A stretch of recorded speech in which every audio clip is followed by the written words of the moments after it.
বড়দিনের উৎসবের আবহে দেশ জুড়ে যখন আনন্দ আর উৎসবের ছবি উঠে আসার কথা, ঠিক তখনই একের পর এক রাজ্য থেকে সামনে আসছে অশান্তি আর বিশৃঙ্খলার খবর। উত্তরপ্রদেশ থেকে ছত্তিশগড়, মধ্যপ্রদেশ থেকে তামিলনাড়ু, প্রায় গোটা দেশ জুড়েই বড়দিনে উত্তেজনার ছবি ধরা পড়ছে।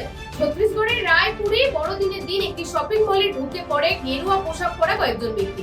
নিজেদের হিন্দুত্ববাদী সংগঠনের সদস্য বলে দাবি করে তারা মলের কর্মীদের নাম ও ধর্ম জানতে চায়। অভিযোগ, এরপরই কর্মীদের মারধর করা হয়।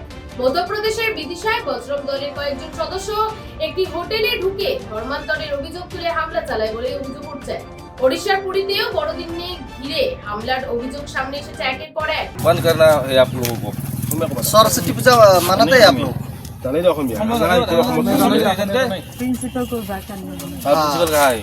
बुलाओ। अभी और बिना बोल गया। अब फोन करूँ? फोन करिए आप प्रिंसिपल को फोन करिए। प्रिंसिपल को बुलाओ, बताओ कि बजरंग दल आया है। কেরলের আলাপুঝায় দুই গোষ্ঠীর মধ্যে সংঘর্ষে পরিস্থিতি উত্তপ্ত হয়ে ওঠে। তামিলনাড়ুর কন্যাকুমারী এবং উত্তরপ্রদেশের লখনৌ থেকেও অশান্তির ছবি সামনে এসেছে। উৎসবের দিন শান্তি ও সম্প্রীতির বার্তার বদলে কেন একের পর এক রাজ্যে উত্তেজনার ছবি, সেই প্রশ্নই এখন উঠছে দেশ জুড়ে। আইন শৃঙ্খলা রক্ষায় প্রশাসনের ভূমিকা নিয়েও শুরু হয়েছে জোর চর্চা। আর এই ঘটনাকে কেন্দ্র করেও রাজনৈতিক মহলেও কিন্তু শুরু হয়েছে চর্চা। বড়দিনে ক্রিসমাসের শুভেচ্ছা ছবি ছাড়ছেন তিনি, আর তার লোকদের লেলিয়ে দিচ্ছেন সব জায়গায়, যে যেখানে বড়দিনের আয়োজন হচ্ছে অনুষ্ঠানে সেখানে গিয়ে ভাঙচুর করো, বাধা দাও, গুন্ডামি করো, পোস্টার সাঁটিয়ে দাও। বিজেপি গোটা বিশ্বের কাছে ভারতবর্ষের মুখ পোড়াচ্ছে এইসব করে। সময়ে উত্তরপ্রদেশে, রাজস্থানে চলে যাচ্ছেন কেন? বাংলায় আসুন না।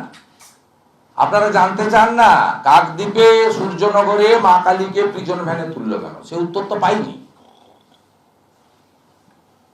কুলপিতে বজরংবলীর মাথা কাটা হলো, সে উত্তর পাইনি আমরা।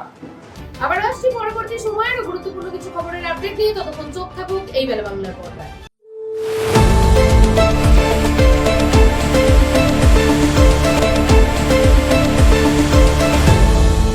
আপনারা দেখছেন এই বেলা বাংলা, শিরোনামে সবার আগে।